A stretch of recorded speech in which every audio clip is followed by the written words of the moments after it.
Bom dia, meus amados irmãos, a graça e a paz do nosso bondoso Deus, o amor do nosso Senhor e Salvador Jesus Cristo esteja em cada um de nós hoje e sempre, nos fazendo crescer no conhecimento e na sua graça maravilhosa. Amados, vamos aqui dar continuidade à nossa lição bíblica diária. Hoje, quinta-feira, vamos continuar ali naquele cenário pós-ressurreição de Cristo, quando o Senhor se apresenta a primeira vez aos discípulos, quando Tomé não está presente, e a segunda vez com a presença de Tomé, como nós vimos ontem, no estudo da quarta-feira, na pergunta 8, quando Tomé disse, quando o Senhor Jesus disse a Tomé, Tomé, põe aqui o teu dedo e vê as minhas mãos, Vê aqui as minhas mãos, põe o teu dedo aqui no buraco das minhas mãos, pelos pregos lá da cruz, e também coloca a tua mão aqui, põe aqui no meu lado, e vê o buraco que a lança que me traspassou fez. Aí o Senhor falou assim, e não sejas mais incrédulo, mais um homem de fé, mais um crente, disse Cristo a Tomé, Aí, na pergunta de hoje, a 9, diz assim, com que espanto, Tomé respondeu a Jesus após esse pedido, Provavelmente, o texto não diz aqui, veja que o verso anterior de ontem da quarta-feira é o verso 27, e agora nós vamos ler o verso 28 e 29. O texto não diz, João não descreveu se Tomé foi lá e realmente tocou em Cristo para comprovar. O texto não diz. Nem que ele foi lá, colocou a mão do lado de Cristo e viu ali onde a lança perfurou ele. O texto não diz que ele fez isso. Mas o que é que o texto vai dizer agora? O verso 28 e 29 diz assim, E Tomé respondeu e disse-lhe, Senhor meu e Deus meu. Disse-lhe Jesus, por que me viste, Tomé, creste? Bem-aventurados que não viram e creram. Então, se eu for me ater aqui ao texto, como ele está escrito, na cultura hebraica, tem essa coisa muito da redundância, Se Tomé foi lá, tocou nas mãos de Cristo e do lado dele, e o autor do livro não quer citar isso porque não acha isso de importância, ele pula essa parte. Então, pode ter acontecido e pode não ter acontecido, mas se eu ficar aqui com a literalidade do texto, Tomé nem chegou a tocar nele. Se eu ficar só com a literalidade do texto, pode ter acontecido, deixar bem claro aqui, Então, Tomé, assim, pelo texto aqui, nem chegou a tocar em Cristo. Imediatamente, quando Cristo fala Tomé, cita o nome dele, assim como ele citou o nome Maria, e Maria creu, chamou Rabone, Tomé parece que quando é citado o seu nome e a forma como ele fala, o Espírito de Deus deve ter tocado no coração de Tomé, que Tomé completamente espantado, de surpresa, diante da impetulância anterior, só creio se eu tocar neles, nos buracos das suas mãos e tal, Se os meus olhos veem, se eu tocar nele, E agora ele assustado, completamente espantado, diz, Senhor meu e Deus meu, Aí, veja o que Jesus diz, Jesus confirma ainda que parece que ele não tocou, Jesus diz assim, porque me viste, não está dizendo porque me tocaste, não. É como se Tomé não tivesse tocado nele. Porque me viste, Tomé, você creu? Bem-aventurados são aqueles que não me viram, mas que creram, Olha só, ou seja, creram sem ter me visto. Creram que eu ressuscitei sem ter me visto aqui. Olha que coisa linda, E esse texto, obviamente, refere-se a cada um de nós hoje, por exemplo, que não vimos a pessoa de Cristo lá nos 3 anos e meio do seu ministério, ensinando lá os discípulos, nem o vimos depois de ressuscitado. E nunca o vimos pessoalmente, Então, também, bem-aventurado é aquele que não vê, mas crê. Não é bonito isso? Que palavra confortante o Senhor Jesus diz para mim e para você hoje também, Bem-aventurado é aqueles que não viram, não tocaram, não conviveram com Cristo, mas creem nele. Isso é muito bonito. Pois bem, vamos lá. Agora eu quero me deter num ponto aqui interessante, um ponto doutrinário, que tem trazido muita confusão na mente de algumas pessoas, o fato de Tomé dizer Senhor meu e Deus meu. Tomé está dizendo aqui que Jesus Cristo, além de ser o Senhor dele, o mestre dele, era o Deus dele? Seria isso? Tomé está aqui espantado, né? Ele está falando para Cristo e não com Cristo. Olha a diferença. Eu falar para Cristo é uma coisa, e eu falar com Cristo é outra. Tomé está falando aqui com Cristo, Senhor, você é meu Senhor, você é o meu Deus. Ou Tomé está falando, né, para Cristo. Senhor meu, Deus meu, vou dar um exemplo. Né? Imagine que você, né, está indo numa rua, né? E você vai dobrar uma esquina. Quando você vai dobrar na esquina, você bate de frente, peito com outro rapaz ou com outra mulher, né? Bate assim e fala, meu Deus. Você tem no susto ali, você diz, meu Deus, você está chamando aquela mulher ou aquele homem de seu Deus? Você está falando com ela ou você está falando para ela, do susto? É o que está acontecendo aqui. Tomé está assustado diante da descoberta, que antes ele duvidava e agora está. Como é que eu tenho a prova? Ora, eu vou tratar aqui de duas provas. A primeira prova do texto é a questão da letra morta, a questão gramatical.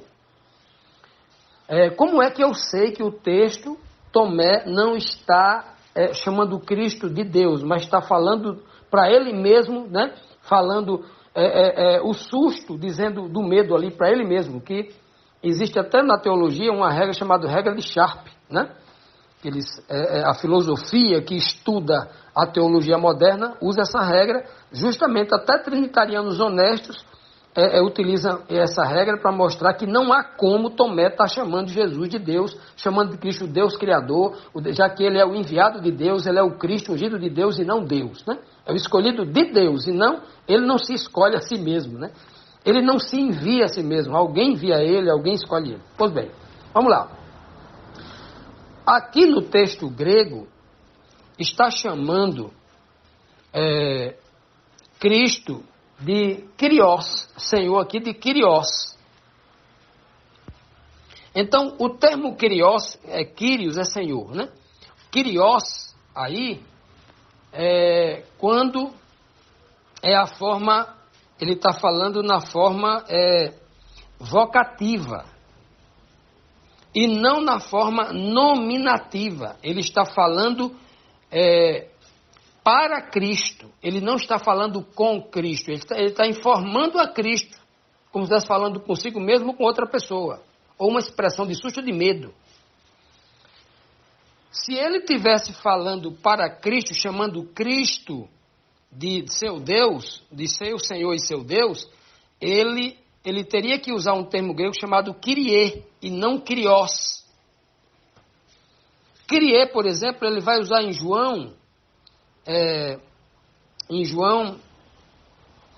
capítulo 4, versículo 19, lá quando ele encontra aquela mulher no tanque lá de Samaria, né? Que ali ela está falando com Cristo.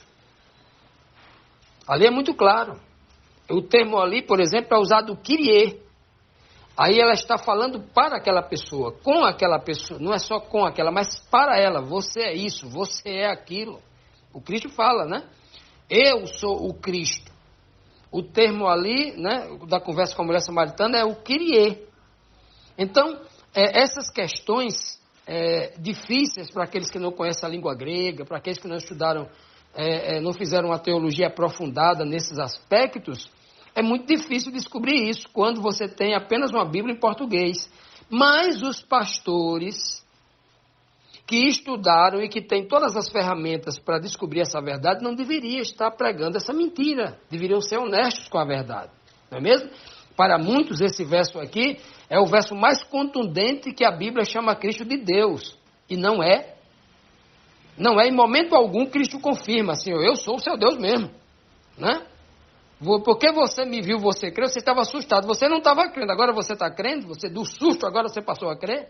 Né? Então veja que Cristo continua ali exortando e de certa forma implicitamente dando puxão de orelhas em Tomé e repreendendo ele. Né? Agora, por que é que O livro aqui de João não está exaltando que Tomé chamou ele de Deus, e nem João está dizendo isso. Porque no capítulo 20, eu acho que é o versículo 31, se não falha a memória, João é muito claro em dizer que, olha só, que tudo que ele escreveu foi para revelar que Jesus é o Cristo, o ungido de Deus. Ele não é Deus, ele é o Cristo, o Filho de Deus, o escolhido de Deus, que foi ungido por Deus, o que foi enviado por Deus. Tudo que está escrito aqui não é para dizer que Jesus Cristo é Deus. Tudo que foi escrito no livro de João é para mostrar que Jesus Cristo é o Filho de Deus. Ou seja, no mesmo livro de João, Cristo vai dizer no capítulo 5, versículo 45, que o Pai dele é o único Deus. Cristo vai dizer no capítulo 17, versículo 3, numa oração, quer dizer que o único Deus a ti só é o Pai, não é ele. Então, como é que agora as pessoas vão usar esse texto aqui isolado para tentar provar o improvável, fazendo uma leitura equivocada, né? Os tradutores não foram honestos na tradução aqui, corretamente para o português, né? Eles deviam ter colocado entre parênteses ali, como eles gostam muito de acrescentar parênteses, né? Abrir um parênteses e colocar aqui. Tomé não chamou Jesus de Deus, falou porque estava espantado diante do medo. Ele não usou o termo correto aqui, ele não estava falando com Cristo, estava falando para Cristo. Uma expressão comum, como é hoje determinadas expressões que nós usamos quando estamos assustados também. Continuando, amados, vamos aqui para a 10ª pergunta que nos traz aqui mais uma informação importante. Jesus tinha ensinado a Tomé que ele era um Deus, ou que ele era um segundo Deus, ou que ele era tão Deus quanto o Pai? Né? Tomé, quando escutou Cristo dizer lá em João 5, versículo 19, né? Quando os judeus tentavam acusá-lo de que ele estava blasfemando porque transgrediu o sábado e porque se julgava igual a Deus, Tomé escutou quando Cristo disse assim, olha, eu, o Filho, não posso fazer nada de mim mesmo. Como é que eu sou Deus? Um Deus que não pode fazer nada de si mesmo? Não é? Então Tomé havia escutado, dentre muitas vezes, no ensinamento claro de Cristo, que ele era o ungido de Deus, era o enviado de Deus, o Pai é maior do que eu, não é? Eu não faço nada de mim mesmo, eu não tenho condição de fazer nada de mim mesmo, o Pai é quem faz através de mim. O tempo todo Tomé havia ouvido isso, né? Em momento algum, em nenhum livro, nem do de João, nem no livro de Lucas, de Marcos, de Mateus, nenhum desses livros nós vamos encontrar qualquer ensinamento de Cristo dizendo que ele era Deus. Na Bíblia toda apresenta Cristo como servo de Deus, é uma tipologia usada por Isaías abundantemente, né? Como servo, aquele que foi enviado. O ungido, ele careceu ser ungido, e um Deus não precisa ser ungido, né? Ele tem em si mesmo já, ele é a própria unção, né? Não existe isso. Pois bem, então aqui no livro de João, 17, verso 3, Cristo diz assim, ó, e a vida eterna é esta. Isso aqui Jesus está orando ao Pai, Jesus está numa conversa, só ele e o Pai conversando, né? Os discípulos estão escutando, mas Cristo está orando ao Pai, ó. E a vida eterna é esta, disse Cristo, que te conheçam a ti só, por único Deus verdadeiro. Ou seja,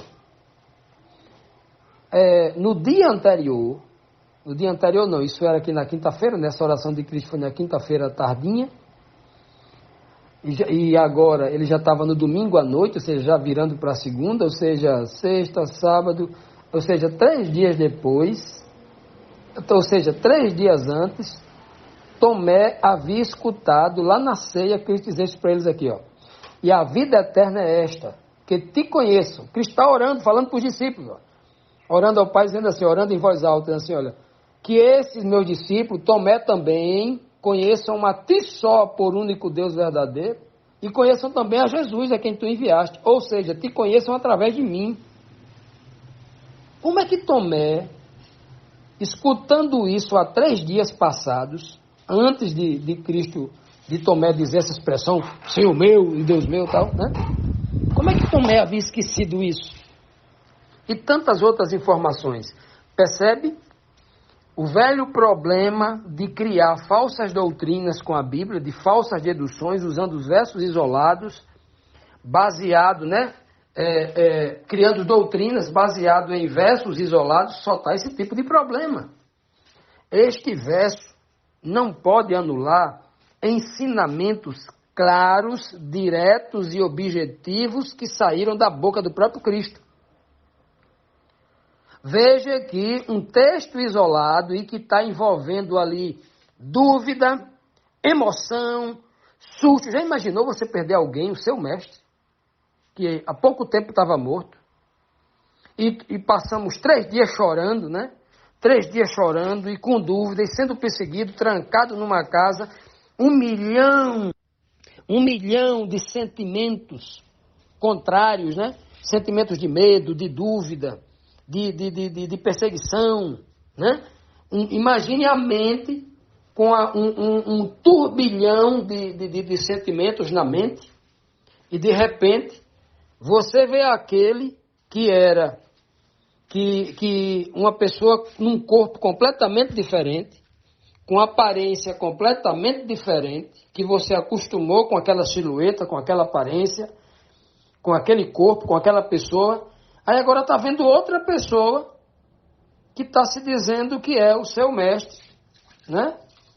Que você não entendeu ainda que é o único o primeiro a sair da ressurreição até aquele momento num corpo transformado, porque ele tinha visto Lázaro sair da sepultura com o mesmo corpo, a filha de Jairo com o mesmo corpo, o filho da viúva de Naim com o mesmo corpo, mas ele era o primeiro a sair da sepultura no outro corpo. Imagine a dificuldade que não só Tomé, mas os discípulos tinham para acreditar naquilo. Ora, era um turbilhão de informação. O susto que Tomé tem quando ele realmente, a sua mente entende que aquilo ali é a pessoa de Cristo, ora, não é para menos. Né? O que muitos, até crentes, diriam hoje, né? No susto desse? Né? Muitos crentes falam assim, Ave Maria, não é assim que muitos crentes dizem? Mas ele está, quando ele diz Ave Maria, ele está adorando Maria? Louvada, ave quer dizer isso, né? Ave César, Ave Maria. Então, quer dizer louvado seja César, louvado seja Maria. Você está louvando a Maria como uma deusa, como uma intercessora? O crente não faz isso. O católico até faz porque não tem o conhecimento bíblico corretamente, né? Mas por que o crente fala Ave Maria? Porque isso não se tornou uma adoração a Maria, se tornou uma expressão de susto. Então um crente que está caminhando numa rua, e aí ele vai caminhando, quando pisa em falso num bueiro, o bueiro desce ali, e ele tira o pé imediatamente para fora, porque o pé caísse ali, ele tinha quebrado a perna. O susto é tão grande que ele fala, Ave Maria. Não tem muito crente que faz isso?